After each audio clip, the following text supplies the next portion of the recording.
بحر اوقیانوس اور بحر الکاہل آپس میں کیوں نہیں مل پاتے؟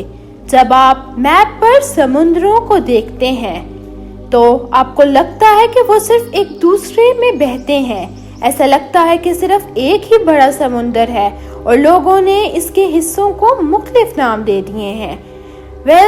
آپ حیران رہ جائیں گے کہ ان کے درمیان سرحدیں کتنی واضح ہیں۔ بحر الکاہل اور بحر اوقیانوس کے درمیان سرحد دو جہانوں کے درمیان ایک لکیر کی طرح ہے۔ ایسا لگتا ہے جیسے دو سمندر ایک غیر مرئی دیوار سے ملتے ہیں جو انہیں ایک دوسرے میں بہنے اور اپنے پانیوں کو ملانے نہیں دیتی۔ زمین پر ایسا کیوں ہوتا ہے؟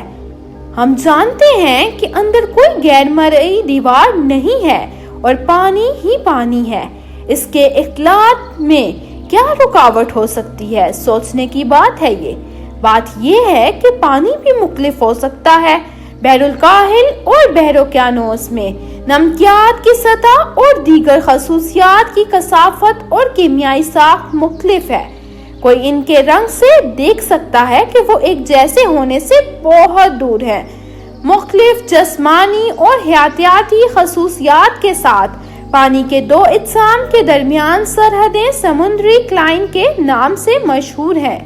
مختلف نمکین پانیوں کے درمیان ہیلوکلائن کی سرحدیں سب سے زیادہ شاندار ہوتی ہیں اور یہ وہی ہے جو ہم دیکھتے ہیں جب بحر اوقیانوس اور بحر الکاہل آپس میں ملتے ہیں۔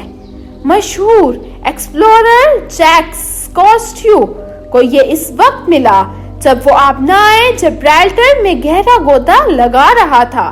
مختلف نمکیات والی پانی کی لہریں ایسی لگ رہی تھیں جیسے وہ ایک شفاف فلم کے ساتھ تقسیم ہوں اور ہر تہہ کی اپنی نباتات اور حیوانات ہوں۔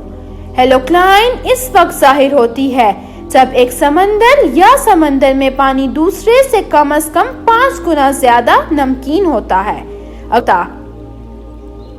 اگر آپ کو فزکس کی کچھ بنیادی باتیں یاد ہیں تو آپ یہ بحث کر سکتے ہیں کہ ایک ڈینسر لیکوڈ آخر میں نیچے اور کم ڈینسر اونچا ہونا چاہیے۔ اگر یہ درست ہوتا تو سمندر ایک عمودی لکیر کی طرح نظر نہیں آئیں گے، لیکن افقی طور پر ان کی نمکیات کے درمیان فرق کم واضح ہوتا جائے گا جب وہ ایک دوسرے کے قریب آئیں گے۔ تو یہ یہاں کیوں نہیں ہوتا؟ سب سے پہلے دو سمندروں کے پانی کی کثافت میں اتنا بڑا فرق نہیں ہے کہ ان میں سے ایک نیچے اترے اور دوسرا اوپر اٹھے، اور ابھی تک یہ کافی ہے کہ انہیں مکس نہ ہونے دیں۔ پھر بھی ایک اور وجہ بھی ہو سکتی ہے اور وہ وجہ انرشیا ہے۔ کوریولیس فورس کے نام سے جانی جانے والی انرشیل فورسز میں سے ایک جب اشیاء پر اثر انداز ہوتی ہے جب وہ محور کے نظام میں حرکت کر رہی ہوتی ہیں جو اس کے بدلے میں بھی حرکت کرتی ہیں۔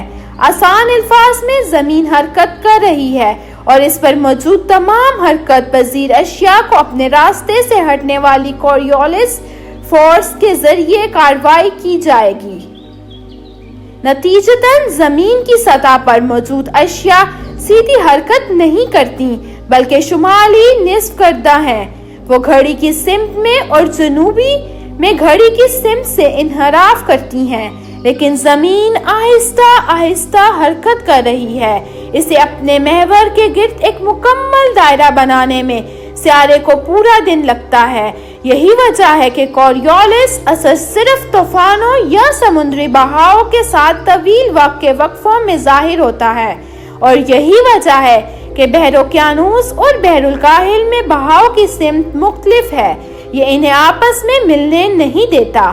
دو سمندروں کے پانی کے درمیان ایک اور اہم فرق مالیکیولز کے کنیکشن کی طاقت یا سطح کے تناؤ کی طاقت ہے۔ اس طاقت کی بدولت مادے کے مالیکیولز ایک دوسرے کو پکڑے رہتے ہیں۔ دونوں سمندروں کی سطح کی تناؤ کی طاقت بالکل مختلف ہے اور یہ انہیں مکس نہیں ہونے دیتی۔ ہو سکتا ہے کہ وہ بتدریج وقت کے ساتھ گھل ملنا شروع کر دیں، لیکن چونکہ ان کے بہاؤ کی سمتیں متضاد ہیں، ہم سمجھتے ہیں کہ یہ دونوں سمندروں میں صرف پانی ہے لیکن یہ الگ الگ مالیکیولز تھوڑی دیر کے لیے ملتے ہیں اور پھر سمندر کے بہاؤ کے ساتھ بہہ جاتے ہیں۔ کرۂ ارض پر بہت سی ایسی جگہیں ہیں جہاں دو سمندروں یا دریاؤں کا پانی آپس میں نہیں ملتا۔ مختلف درجہ حرارت کے پانی کے درمیان تھرموکلائن کی سرحدیں بھی ہیں، جیسے خلیجی ندی کے گرم پانی اور شمالی بحر اوقیانوس کے بہت زیادہ ٹھنڈے پانی کے درمیان سارگیسو سمندر سب سے بڑا ہے اور سب سے زیادہ مشہور کیموکلائن ہے۔ یہ بحر اوقیانوس کے اندر ایک سمندر ہے جس کا کوئی ساحل نہیں ہے، لیکن آپ کو اس پر توجہ نہ دینے کا کوئی موقع نہیں ملا۔